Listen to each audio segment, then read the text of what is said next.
After nearly a decade on Capitol Hill, Brooklyn-bred attorney Hakeem Jeffries making history as House Democrats selected him as the first Black American to lead a party in Congress.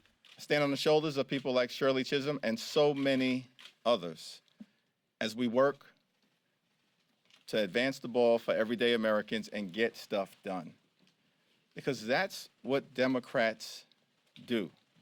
At 52, Jeffries' ascension marks a generational change from 82-year-old outgoing House Speaker Nancy Pelosi. We're going to work hard to... Jeffries became Democratic caucus chair in 2019 and has long been known for his advocacy around affordable housing and criminal justice reform, working across the aisle in 2019 to get the First Step Act passed.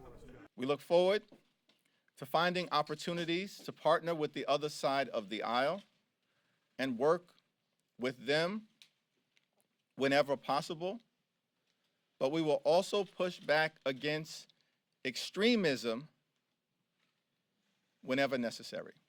But it was his role as an impeachment manager during former President Donald Trump's first impeachment trial that was among Jeffries' most high-profile posts, highlighting his background as a lawyer and his penchant for weaving in the legacy of hip-hop. That is why we are here, Mr. Sekulow. And if you don't know, now you know. One of my constituents said, "Aren't you the congressman that shouted out Biggie Smalls on the House floor 2 years ago?" I said, "Yeah, that was me." He said, "And now I hear that you're the number 5 Democrat in the House of Representatives? How did that happen?"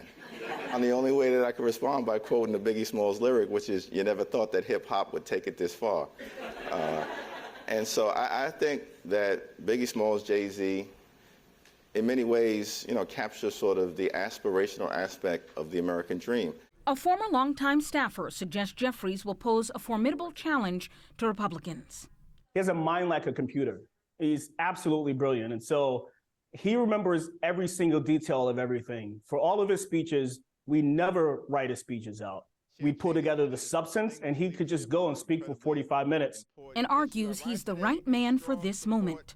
In 2015, I said to him, I said, "You're going to be the next Speaker of the House," because the reality of our party is that we had this old faction that was destined to leave at some point, and Hakeem was the guy that could best articulate what we stood for.